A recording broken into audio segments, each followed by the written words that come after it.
Halo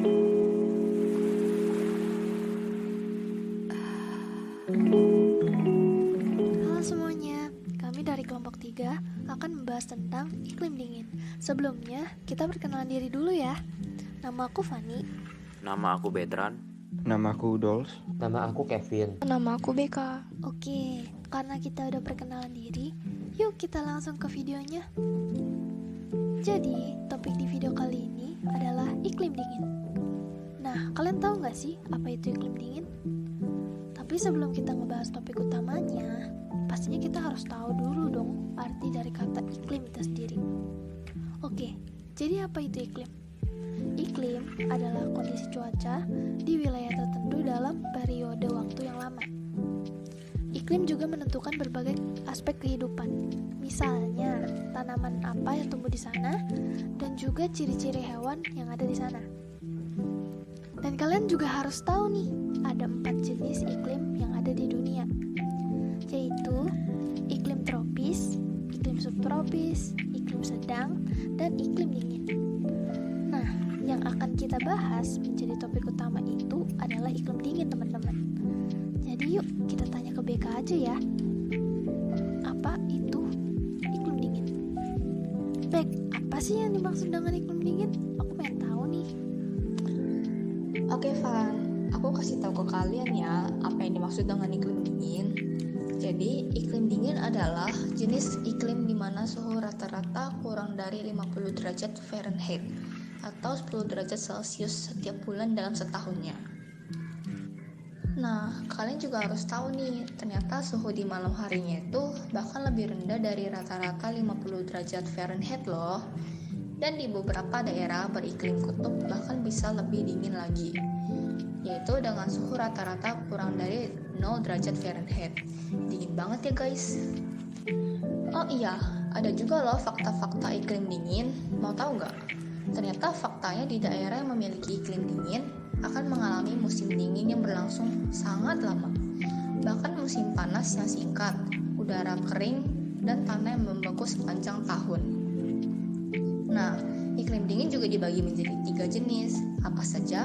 Yaitu iklim taiga, tundra, dan kutub. Selain itu, kalian juga harus tahu loh ciri-ciri dari iklim dingin. Apa saja? Yaitu yang pertama, terletak pada garis lintang di atas 66,5 derajat lintang utara dan lintang selatan. Yang kedua, suhu rendah membuat adanya salju abadi. Yang ketiga, lalu pada musim dingin, suhu bisa menjadi sangat dingin, bahkan bisa menjadi sangat ekstrim. Yang keempat, pada musim panas, suhu daerah beriklim dingin itu nggak panas loh, bahkan sejuk.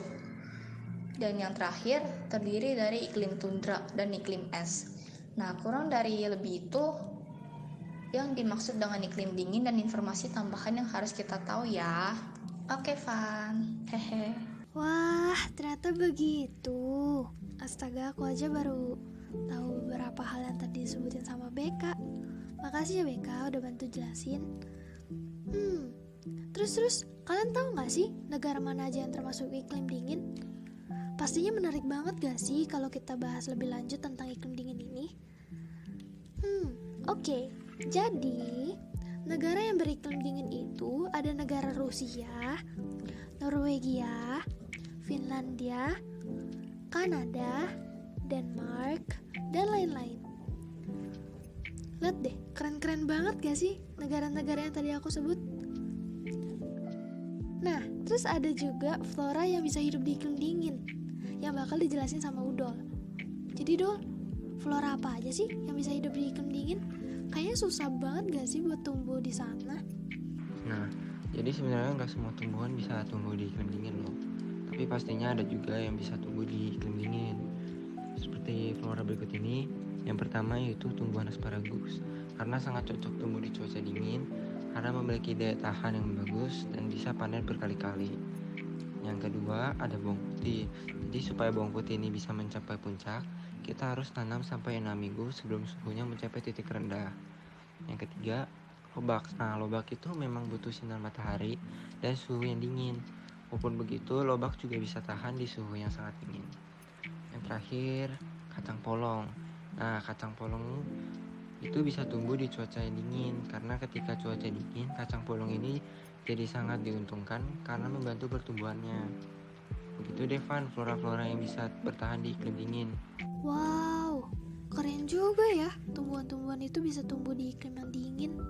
Kukira bakal pada mati semua. Oh iya, terus ada juga fauna yang bisa hidup di iklim dingin loh. Yuk langsung kita tanya Bet, fauna apa aja yang bisa hidup di iklim dingin? Bet, fauna apa coba yang bisa hidup di sana? Jadi penasaran. Oke, jadi fauna yang bisa hidup di iklim dingin itu banyak, Van. Yaitu yang pertama walrus. Hewan ini memiliki 2 gigi yang keluar dari mulutnya dan kumis tebal di sekitar mulutnya. Itulah ciri khas walrus, hewan bertubuh besar yang hidup di kutub utara. Lalu yang kedua, beruang kutub. Sesuai dengan namanya, beruang jenis ini hidup di kutub, atau lebih tepatnya di kutub utara. Beruang kutub juga sering disebut mamalia laut karena bisa berenang sejauh 90 km tanpa berhenti. Beruang kutub merupakan beruang yang paling karnivora di antara jenis beruang lainnya. Lalu yang ketiga, rusa kutub. Rusa kutub disebut juga sebagai karibu. Mereka tinggal di kutub utara dan negara-negara di sebelahan bumi utara, seperti Amerika Utara, Siberia, dan pegunungan utara Eropa. Rusa kutub memiliki bulu yang tebal dan halus supaya mereka tetap hangat. Saat musim dingin, rusa kutub pergi ke arah hutan agar terlindung dari angin dingin dan salju. Kelinci Arktik yang keempat. Kelinci Arktik hidup di Arktik atau kutub utara. Biasanya mereka tinggal secara berkelompok di bebatuan lereng bukit. Hal ini dilakukan supaya mereka tetap hangat dan terhindar dari pemangsa. Makanan mereka adalah rumput dan batang pohon. Astaga, hewan-hewannya pada lucu banget. Mereka juga rata-rata dari kutub ya. Keren-keren. Oh iya, untuk topik-topik selanjutnya bakal langsung kita jelasin ya. Yuk, langsung kita dengerin. Keadaan bidang-bidang yang ada di iklim dingin. Berikut adalah bidang-bidang di iklim dingin. Yang pertama, bidang pertanian. Keadaan bidang pertanian di iklim dingin ada beberapa tanaman yang cocok ditanam pada musim dingin, namun jika para petani tidak siap, biasanya ada beberapa hasil panen yang gagal panen, rusak, dan tidak bertahan lama. Karena bukan tanaman yang bisa bertahan pada musim dingin, sehingga terjadilah gagal panen tersebut. Tentunya ada dampak positif dan negatifnya pada bidang pertanian. Hanya tergantung dengan para petani yang menyesuaikan pertanian di musim-musim tertentu, supaya tidak terjadi gagal panen, dan tentunya ada sisi positif untuk keuntungan para petani. Dengan menanam tanaman yang tahan dan bisa panen pada musim dingin, diantaranya seperti apel, jeruk, dan anggur. Bidang transportasi. Bidang transportasi pada negara beriklim dingin memiliki kondisi yang cukup merugikan dan membuat transportasi di sana menjadi banyak kesulitan. Bahkan kadang memakan korban jiwa karena udara yang dingin dan salju yang tebal. Sehingga banyak transportasi tidak bisa jalan dan terjebak di salju tebal tersebut sehingga terjadi kemacetan di berbagai jalan raya pada negara beriklim dingin. Bahkan berjam-jam lamanya juga mesin yang mati akibat suhu yang terlalu dingin. Bidang pariwisata. Bidang pariwisata menjadi salah satu sumber keuntungan bagi negara beriklim dingin karena banyaknya hiburan dan tempat wisata yang dapat kita kunjungi di negara beriklim dingin. Beberapa contoh pariwisata yang dapat kita kunjungi yaitu Pulau Jeju di Korea Selatan, Engadin di Swiss, Ottawa di Kanada, Hokkaido di Jepang, Budapest di Hungaria. Bidang industri. Pembuatan barang milik industri Kanada berada di Ontario dan Quebec. Nah, di mana produksinya itu seperti kendaraan bermotor yang merupakan sektor terbesar dalam industri ini. Sektor pembuatan barang lain yang penting meliputi makanan dan minuman. Lalu ekspor utamanya itu seperti kendaraan bermotor dan suku cadangan. Bidang sosial budaya. Tentunya kebudayaan di bidang sosial budaya pada negara yang beriklim dingin memiliki banyak keberagaman yang unik dan menjadi ciri khas yang pastinya berhubungan dengan iklim dingin. Nah, ada juga loh contoh-contoh kebudayaan negara beriklim dingin, yaitu Festival ada di Swedia, perayaan Onde di Tiongkok, Venice Winter Carnival di Venice, Italia, Sapporo Snow Fest di Jepang. Nah, teman-teman tahu gak sih apa saja potensi ekonomi yang berciri khas di daerah iklim dingin, khususnya Kanada? Jadi itu potensi pada negara beriklim dingin yaitu sistem ekonominya yang dianut adalah sistem ekonomi liberal, sama halnya dengan Amerika Serikat. Perekonomian Kanada lebih berorientasi pada persaingan pasar. Selain itu, pertumbuhan ekonomi Kanada sangat maju di sektor produksi, pertambangan, dan sektor pelayanan. Kanada juga memiliki cadangan energi yang cukup besar loh, yakni gas alam yang berada di pesisir timur, dan 3 di provinsi barat, juga banyaknya sumber daya lain. Selain itu, Kanada juga merupakan negara yang dengan perekonomian terbesar ke-9 di dunia loh. Wow, keren banget kan?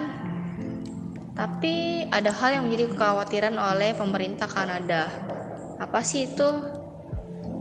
Karena berpindahnya tenaga kerja profesional ke selatan, yakni Amerika Serikat. Ada beberapa dekade waktu, ekspor Kanada berasal dari sektor pertanian, energi, peralatan, produk otomotif yang menyumbang sebesar beberapa persen saja. Pengaruh dari perubahan iklim berdampak sangat luas pada kondisi potensi ekonomi untuk negara yang beriklim dingin. Penurunan dan kenaikan suhu bumi tidak hanya berdampak pada naiknya temperatur bumi, tetapi juga mempengaruhi potensi seperti perubahan alam dan kehidupan manusia, seperti kualitas dan kuantitas air, habitat, hutan, kesehatan, lahan pertanian, dan ekosistem wilayah pesisir. Jadi yang terjadi adanya dampak negatif yang mempengaruhi ekonomi negara yang naik turun sehingga terjadi kesulitan pada keuangan masyarakat dan negara, sehingga menyebabkan kemiskinan bahkan kematian karena ketidakstabilan hasil ekonomi. Nah, gimana teman-teman? Menurut kalian? Semoga dari video ini kalian bisa menambah ilmu dan wawasan kalian ya. Mohon maaf jikalau kami ada salah kata.